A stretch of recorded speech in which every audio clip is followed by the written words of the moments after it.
we've narrowed our focus to those critical years during which humans existed as hunter-gatherers and were busy conquering the entire globe. But this is also the time that we believe that organized religion took root among humans. In this sense, we are different from all other animals, including most of the humans who preceded us, as far as we can tell.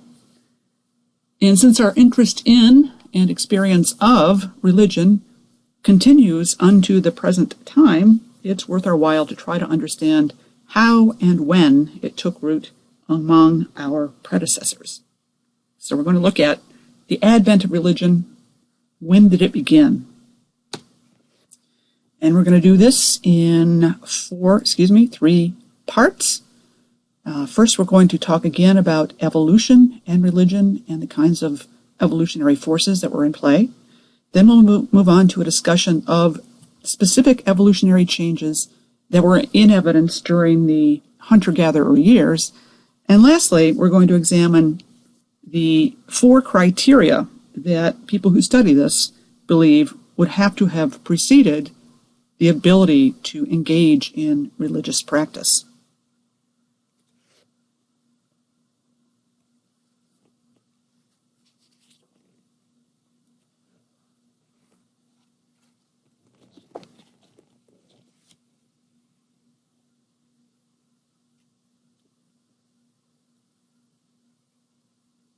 According to E.O. Wilson, to whom I owe great debt of gratitude for his cogent thoughts about these matters involving humans, evolution, and religion, in seeking a route to God or in paving a route to God, there was a need for some sort of overlying organizing principle.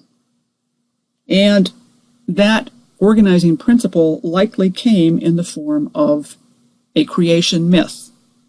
So among the various human tribes that existed during the hunter-gatherer years, part of what they were doing, what they were thinking about, was trying to figure out why they were here and what they were supposed to do, in the process of which the creation myth was born. Some of our very best minds, people like E.O. Wilson and also Bill Moyers, who is variously a Baptist minister and also a person who has thought deeply and written widely about human evolution and the early years during which we were committed to the notion of a creation myth and how that understanding begat in the creation myth assisted our development as human beings. So, if the creation myth was central to human attempts to understand how the world worked, we can understand further why it would have been very important in the development of religious thought, because that creation myth served several vital purposes in those early years. It lent an aura of being special to particular tribes. It gave a reason why that tribe's interests should supersede those of all other tribes. It also gave a sort of permission to kill members of competing tribes, even when the prohibition against random and wanton violence became proscribed in religious doctrines. And it gave a sort of permission to hoard resources in support of one's own special people, because they were special also in the eyes of the deity. So the creation myth itself was part of this ongoing evolutionary process, and it is an important part of human understanding, and this is why the creation myth had this power. It's important to humans to believe that they are worthy of being loved and protected, and at the same time, as this was being encoded into the creation myth, the job was in the process of being outsourced to a supernatural deity. So the combination of these things, the creation of the creation myth and the parlaying of that responsibility to a supernatural God who could see your actions from afar, who could judge you in this world and the next, brought a sort of order to chaos and had the ancillary benefits of inspiring fidelity to the group identity, encouraging sacrifice on behalf of the group, and bringing meaning to the suffering that we all must endure in life. And of course, hopefully you'll recognize these as the very elements of hope, which we've been talking about all semester long, and therefore understand why, yet again, hope and religion are intimately related to one another. So the creation myth, in essence, was a Darwinian device for promoting survival of mankind in its early years when survival was, in a big way, very uncertain. It was, as a result, a driving principle in pushing human evolution forward. It wasn't a rational course, as we would consider, Mr. Spock on Star Trek to want to pursue, but rather it was a matter of both the heart and belief. And this appealed to our dual nature as enshrined in the notion that we are evolutionary chimera. We are at once advanced and clearly primitive. We also know that it is highly likely that on various occasions, Homo sapiens in its early years probably came very close to experiencing extinction. And so without these benefits, whether they were the nature of our understanding of the world as enshrined in religion, or our improved ability to extract resources from the landscape due to our ability to form and use tools, we probably would have not made it into the present time.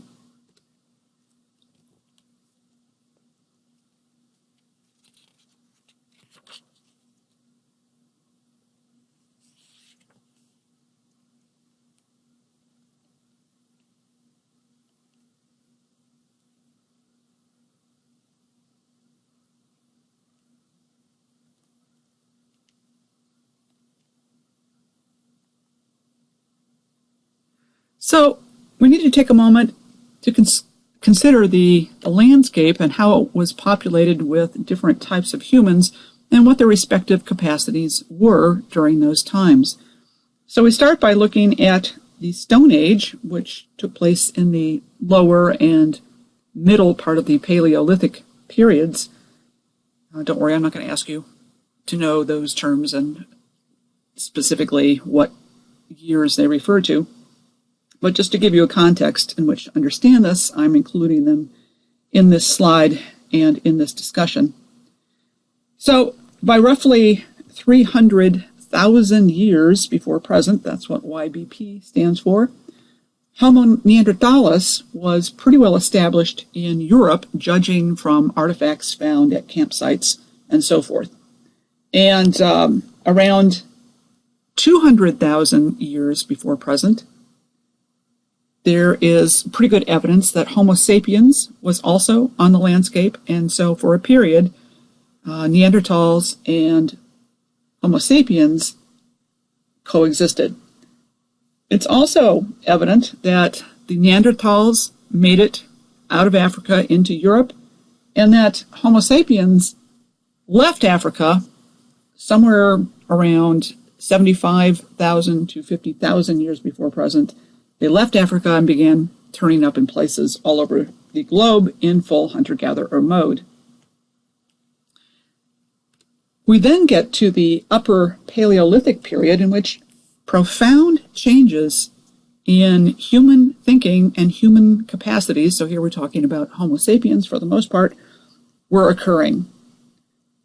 Over the course of time, between roughly 50,000 years before present and 23,000 years before present, profound changes in human thinking and consequently the hunter-gatherer lifestyle were taking place. The hunter-gatherer lifestyle was yielding to a more stationary existence as time went on. And this is because man now had the mental skills and tools to do things like construct a dwelling from existing raw materials. So by 23,000 years before present, it looks as if the first human habitations and perhaps even settlements were being established. In other words, stationary homes rather than nomadic ones. Mankind also experienced some real advances in tool use and development. So by 20,000 years before present, we were finding harpoons, needles, and saws. These are things that require a fair amount of skill to create and a fair amount of understanding and practice to use effectively.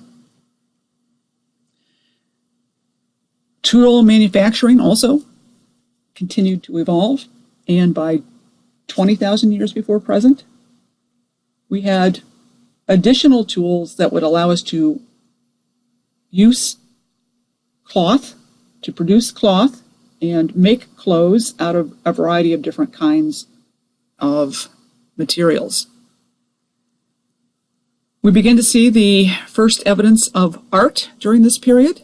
We have sculptures of bison. These are buffalo-like creatures, sculpted out of clay. We see cave art. We also saw that with the Neanderthals, and various other forms of adornment and ornamentation. And then a really interesting development at 12,000 years before present, the capacity to build aquifers was in evidence. And this, of course, is a major step forward, because if you can build an aquifer, you can have a year-round supply of water. And that means it's easier to have stationary dwellings because you now have a source of water, and it's also easier to grow agricultural crops if you can artificially water them throughout the growing season. So the summary that I would yield at this point is that hunter-gatherer life was yielding to a much more stationary form over these years between 50,000 years before present and the entry into modern times. These are also the years in which humans were beginning to take a belief in God as part of their normal behavioral repertoire. So we need to ask, that being the case, what would be required in the human brain in order to inculcate belief in God as part of our normal understanding of the world? And according to experts, two criteria were necessary: the ability to make tools, which is sort of a proxy for many of the underlying intellectual capacities that would be needed, and also speech. Now, the use of tool making to distinguish between those individuals that would be capable of having belief in God versus those who are not comes into play rather dramatically. If we think about Neanderthals, who were living for some period of time alongside the emerging Homo sapiens, we find that Neanderthals could make primitive tools. They could, for instance, haft, which means attaching a handle to a weapon or a blade. You can imagine if you're wielding a knife and you have to wield the knife by the blade with your hand, it could cause some serious damage to you, the person. So once people figured out that they could attach something like a piece of wood or a bone to a lethal weapon, in other words, to do this thing called hafting, they would make much more powerful tools with greatly increased thrusting ability. So the Neanderthals could do this, but they never surmounted the obvious technical problems like efficiently attaching the handle to the blade. However, Homo sapiens were able to make that leap and to discover ways to reliably attach a handle to a blade and thereby greatly increase its power as a weapon. They specifically used beeswax or acacia gum. The latter is a plant-derived material. And using these materials, they could basically glue the handle onto the weapon, whatever it was, spear, knife, etc. And this capacity was a huge advancement and very much worthy of respect and awe, because in order to do this and get beyond what the Neanderthals themselves could do, it required going to the source, which would have been a beehive or an acacia tree, as the case may be, extracting the materials, processing the materials, and then figuring out how to optimize its use as an adherent. And this required a fairly sophisticated understanding of the nature of the material and how to best apply it to that blade, which is also a very complicated thing, requiring an understanding of temperature, of seasons of the year, because the raw material differs over the course of the year, how you would optimize temperature and the raw material based on when you collected it, and all of that stuff. And it's very much like what artisans do today. They spend years or decades of thinking and practice before they perfect their craft, and that would have been the case for those early Homo sapiens, who were way ahead in their creativity, but still were trying to acquire the technical expertise to bring this new skill and new technology to fruition. But they couldn't have done this if they didn't have the requisite mental skills, which require an abundance of abstract thought, the ability to deduce, the ability to experiment and understand the nature of experimentation and what the results meant, and finally, having a basic capacity for advanced executive reasoning.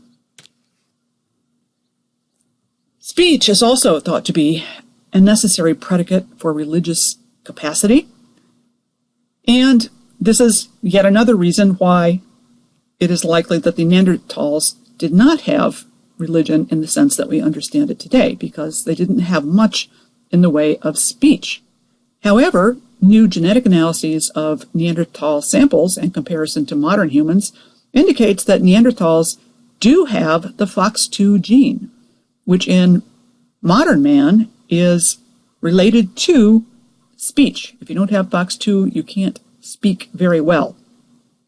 So the Neanderthals, while not having our capacity for oration, probably had some ability to make guttural kinds of speech sounds, and so the presence of FOX2 indicates that we may have underestimated the ability of Neanderthals to communicate verbally. Also, we are now finding at least nascent evidence of ritualistic behavior among some Neanderthals, and this is the basic stuff, like finding ornamentations at grave sites or burying people with things that they used in life, like pots or spears or that sort of thing. So it doesn't appear to have gone much beyond that, but we probably have not given the Neanderthals their due when it comes to assessing their mental capacity and their ability to have some sort of religious thought. We do know that the Neanderthals met their demise, and that in part is due to the fact that while they came onto the scene early, 300,000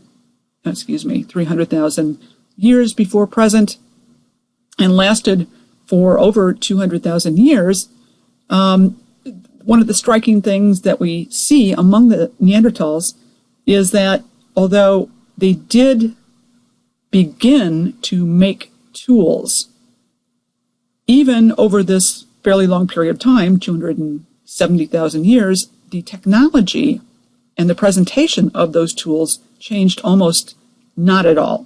So they got an idea, they implemented it, and that was it. They didn't experiment, they didn't expand.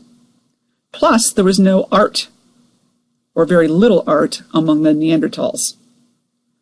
So this may help explain why the Neanderthals didn't last beyond when they did, and that relates to the idea that, yes, they were human, they were capable of some sort of technology, but they did not go beyond the very basics. They were not creative. They were not terribly innovative. They were fairly static.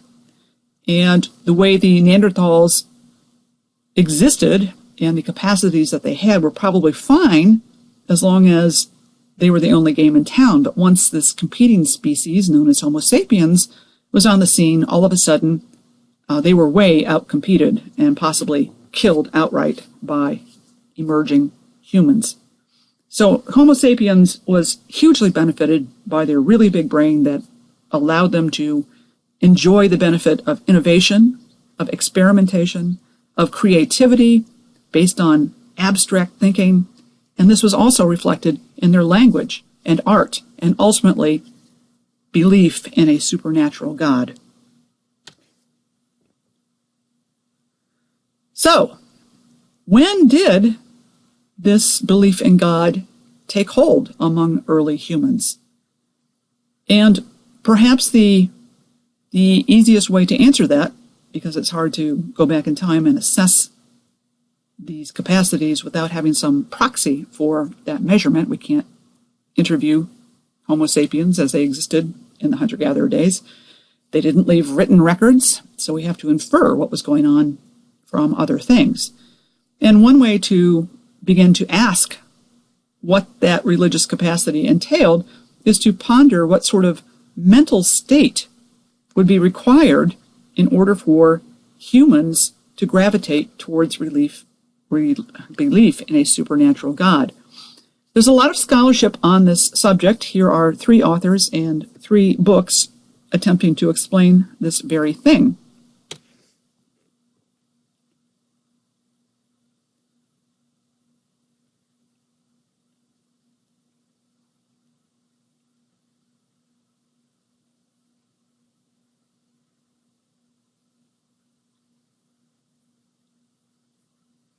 And it's important to go back and analyze what fundamental capacities would have to be present in the human brain in order for a religious mentality to take hold, because religion is an extremely complex belief system for which the underlying neurobiology is poorly, if at all, understood.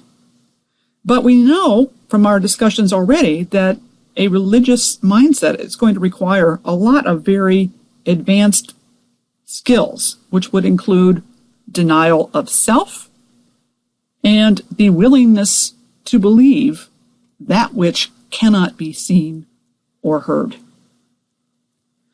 In order to support this ability, the brain would have to be of a certain size and complexity in order to engage in religious belief.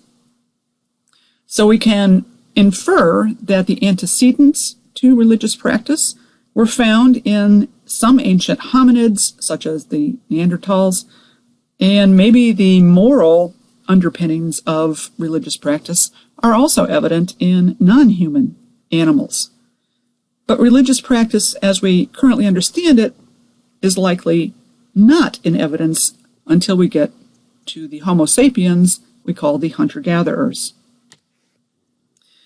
There's consensus coming from the authors I just referenced a couple of PowerPoint slides ago that the mental capacity needed to engage in religious thought would include the following 4 things. First of all, agency detection and causal attribution. Secondly, social and emotional commitments to group living. Thirdly, the ability to engage in narrative formation and the emergence of existential anxieties, particularly as relates to death. And lastly, the ability to undergo ecstatic and mystical experiences. If we start with agency detection and causal attribution, we might first define what we mean by agency detection. Basically, this is an organism's ability to assign another's actions to an internalized belief state. It's also a form of causal attribution that children learn at a fairly young age. By age 4 or 5, for instance, children have a sensitivity to another's mindset. They understand that others have ideas that might be incongruent with their reality. And findings show, and some experiments have shown, that humans treat other humans as intentional agents whose actions are directed by mental constructs that include belief in God. Now, we understand a little bit about the adaptive significance of this agency attribution and its subsequent importance to instilling religion. And this comes from the argument that predator agency detection is hardwired into the human brain. In other words, if you are out on the savannah, you're a hunter-gatherer, you're out there, you're walking along, and you hear a rustling sound behind you in the grass. You can't see what's causing that rustling sound, but the human mind is able to imagine that that sound is due to a predator looking for lunch. So, if we have that capacity in our skill set, in our intellectual repertoire, it's not terribly difficult to imagine that we could extend that tendency that's already hardwired, by which we mean genetic, from predator agency to agency directed by a supernatural being. We also know that by the time of Homo erectus, the primary enemy of man in its various forms was other forms of man. So, competition would favor the formation of larger groups, including, perhaps as time went on, some who were not kin, and the formation of coalitions within and between groups.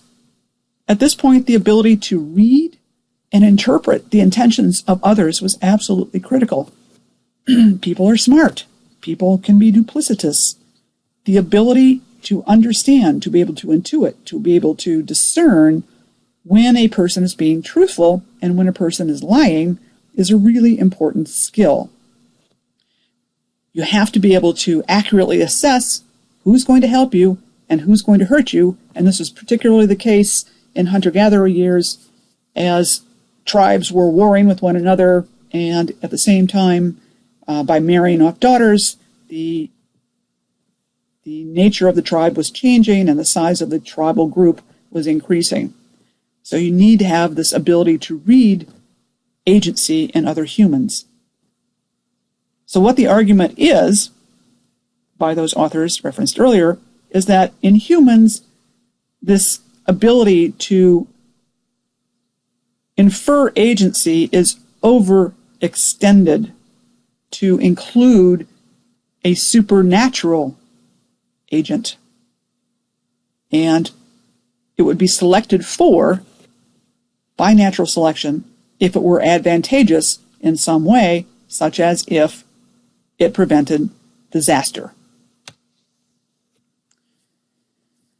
So that's the argument, that the overextension of agency, which exists as a hardwired function for predator detection, was simply parlayed into an overextended version in which the idea of agency was given to a supernatural agent. And it's not terribly difficult to understand if we already allow for individual minds readily accepting cultural teaching, which includes the notion of agency in many ways.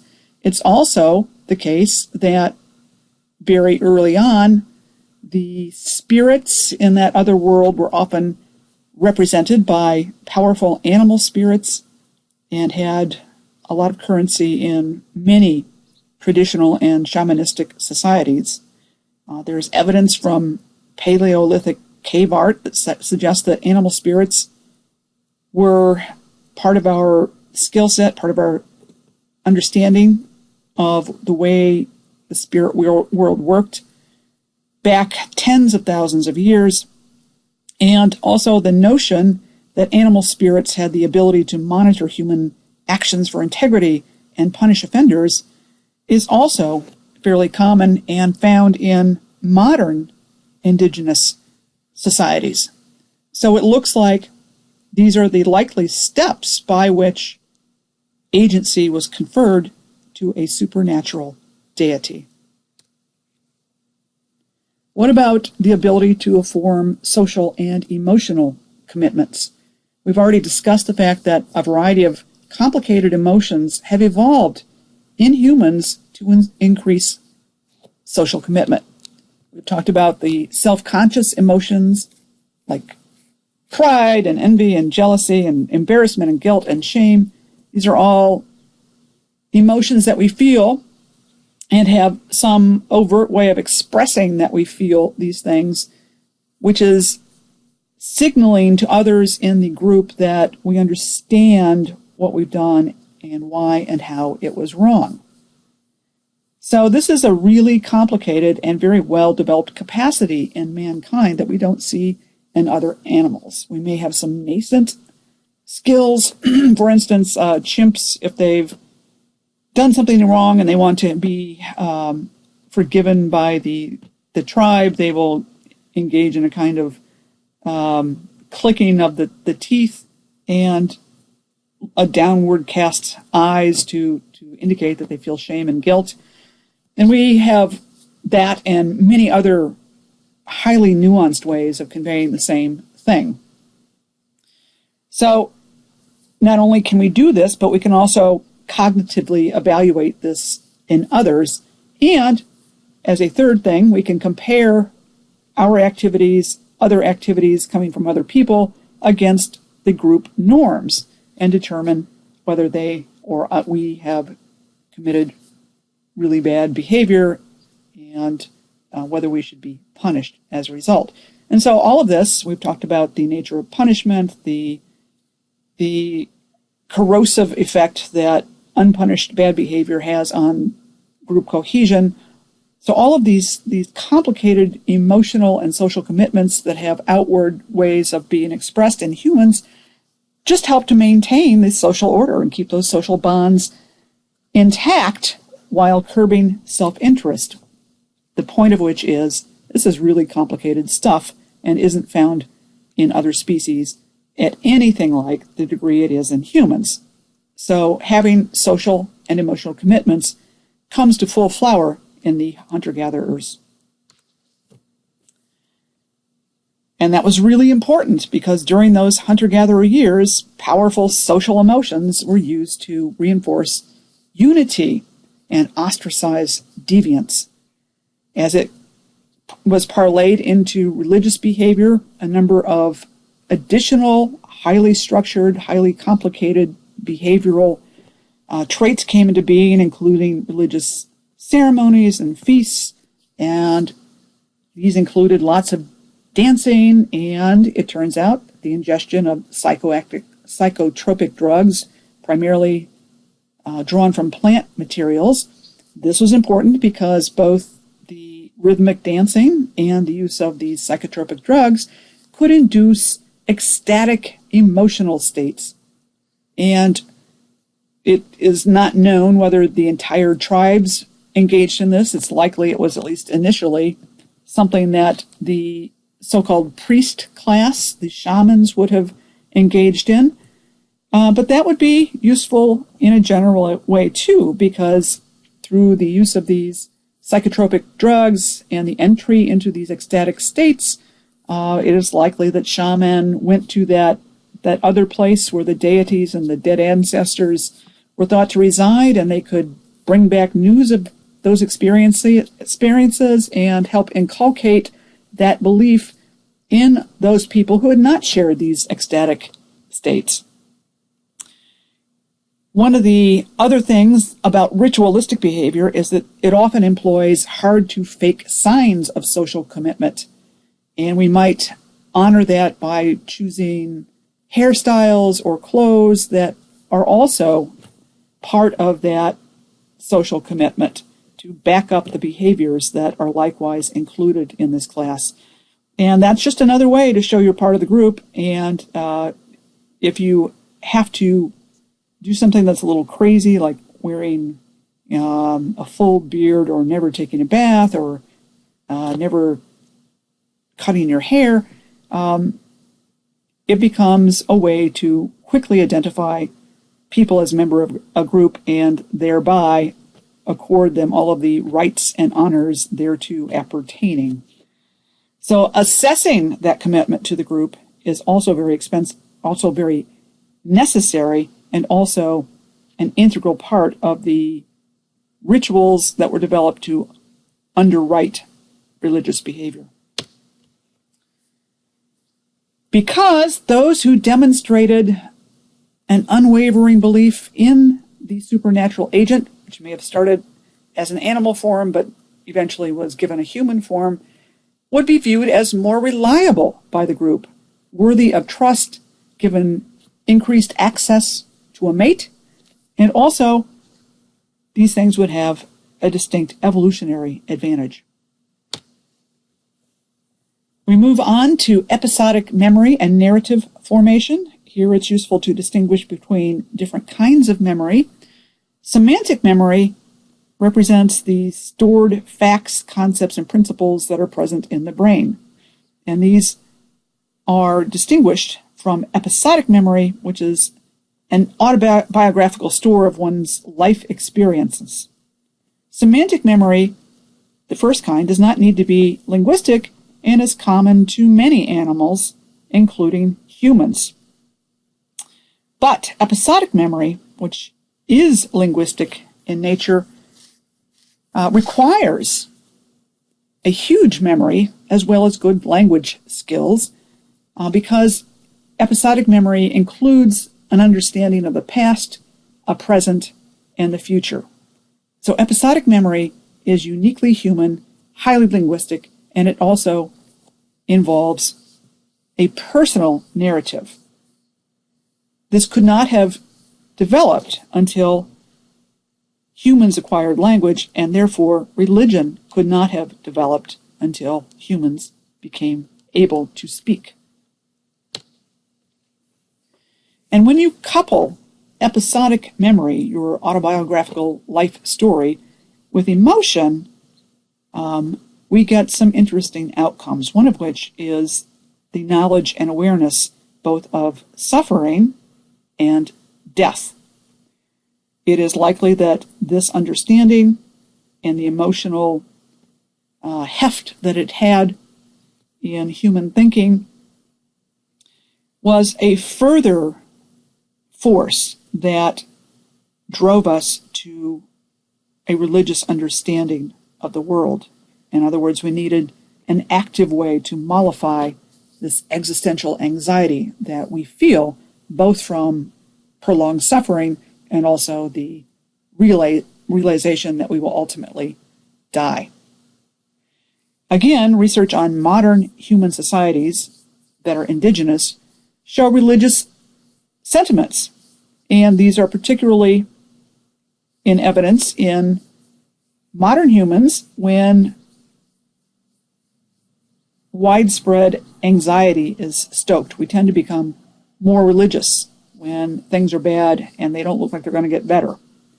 There are a number of historical events that make this case as well.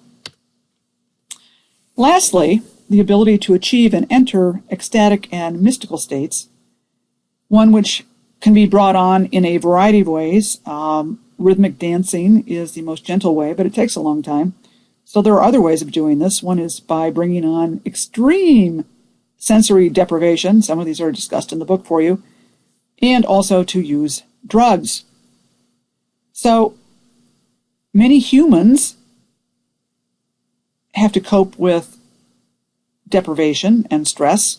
This is also the case for other animals. And so we see in animals sort of a mystical state, or at least one that seems to be detached from normal stimuli. Humans, in addition to under extreme stress entering religious states, and some Primitive human societies, some indigenous societies, will do this. They will, for instance, hoist themselves up. They will skewer their chest with various kinds of devices and suspend themselves by those devices off the floor so that the body is bearing the full weight of the thing that's skewering the chest and elevating them off the ground. This is extremely painful, and after a long time, a couple hours of this, it's possible for a human to enter a mystical state just because of the pain involved. So humans can do this pain and suffering entry voluntarily, or they can enter a mystical state voluntarily through meditation and the use of psychoactive drugs. And a lot of the researchers that we mentioned earlier believe that mysticism entered in this way as the foundational aspect of the religious experience, at least in the early years, that the shamans and the priests would enter these mystical states, report on the results, and reinforce the notion that there is a supernatural world to the rest of the people of the tribe. We know that the mystical experience can be shared on a group-wide basis through the extended use of rhythmic dancing.